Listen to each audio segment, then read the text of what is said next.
খিলঞ্জীয়া মুছলমান গৰিয়াসকলৰ লগত বা মৰিয়াসকলৰ লগত আমি খিলঞ্জীয়া অসমীয়া মানুহবিলাকে যদি যুদ্ধ কৰিবলৈ যাওঁ সেইটোতো আৰু কেতিয়াও হ'ব নোৱাৰে একেটা সময়তে আকৌ খিলঞ্জীয়া গৰিয়া মানুহে কোনোবা সন্দেহযুক্ত নাগৰিকক আকৌ ৰক্ষণাবেক্ষণ দিব এটোও হ'ব নোৱাৰে এইবাৰ খিলঞ্জীয়াৰ সুৰক্ষাৰ দাবী তুলিলে অখিল গগৈ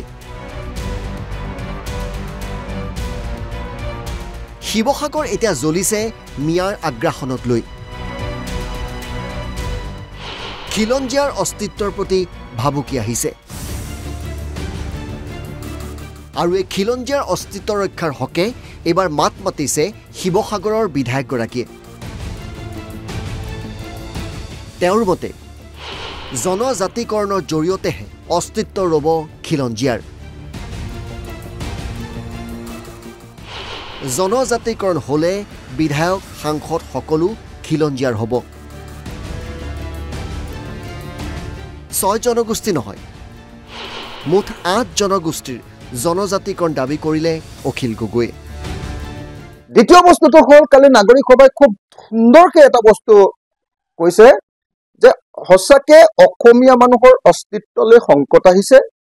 আৰু অসমীয়া মানুহৰ অস্তিত্বৰ সংকট যদি নাইকিয়া কৰিব লাগে তেতিয়া হলে 6 জনগোষ্ঠীৰ জনজাতিকৰণ লাগে আৰু 6 জনগোষ্ঠীৰ লগতে কলিতা আৰু নাথযোগী সকলৰ জনজাতিকৰণ লাগে এই জনজাতিকৰণ হৈ যোৱাৰ লগে লগে অসমত জনজাতিৰ সংখ্যা বৃদ্ধি পাব নিজে নিজে বিধানসভাৰ আসন লোকসভাৰ আসন এইবিলাক জনজাতি মানুহৰ কাৰণে সংৰক্ষিত হ'ব আৰু এছচি মানুহৰ কাৰণে সংৰক্ষিত কিন্তু সন্দেহজনক নাগৰিক শব্দটো প্ৰয়োগ কৰি মিয়া খেদা আন্দোলনৰ বিৰোধিতা কৰিলে অখিল গগৈ ধৰ্মৰ নামত আন্দোলন হলে সাম্প্ৰদায়িক সংঘৰ্ষ হ'ব এনআৰচিত নাম থকা মানুহ সন্দেহজনক নহয় বিদেশী দেখিলে মই নিজেই শিৱসাগৰৰ পৰা খেদি থৈ আহিম কিন্তু তেওঁলোকে আইন হাতত তুলি ল'ব নোৱাৰে আইন হাতত তুলি ল'বলৈ গ'লে যুদ্ধ হ'ব কাজিয়া হ'ব মাৰপিট হ'ব সংঘৰ্ষ হ'ব সাম্প্ৰদায়িক সংঘাতলৈ বিয়পি পৰিব গতিকে তেওঁলোকে যিটো কথা কৈছে আপুনি যি সংগঠনবিলাকৰ নাম কৈছে তেওঁলোকে যদি কৈছে যে ইয়াত যিবিলাক বিদেশী নাগৰিক আছে সব ঘূৰি যাওক সন্দেহযুক্ত মানে বিদেশী হয় নে নহয় তাৰ ওপৰত সন্দেহ আছে মই ক'লো নহয় এজন বিদেশীক যদি কোনোবাই দেখুৱাই দিব পাৰে যাৰ এনআৰচিত নাম নাই বা ভোটাৰ লিষ্টত নাম নাই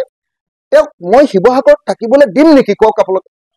মই শিৱসাগৰত থাকিবলৈ দিম নেকি এছপি ডিচিক লগত লৈ মই নিজে তেওঁক গ্ৰেপ্তাৰ কৰি বাহিৰ কৰি থৈ আহিমগৈ কিন্তু সন্দেহৰ ওপৰত নামটো সন্দেহযুক্ত নাগৰিক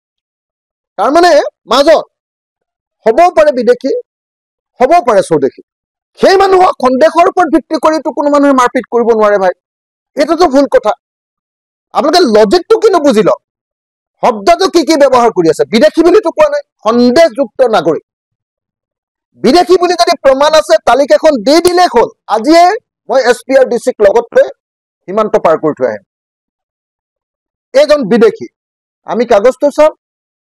চলো গাড়ীত উঠো ট্ৰাকত উঠাম বা বাছত উঠাম চলো অখিল গগৈয়ে শৃংখল চলিহাকো তীব্ৰ সমালোচনা কৰিছে শৃংখল সাম্প্ৰদায়িক হোৱাৰ বাবেই বীৰ লাচিত সেনাই মুখ বন্ধ কৰিলে শৃংখল চলিহাৰ শিৱসাগৰৰ পৰা ৰিছাদুল্লাহ NB নিউজ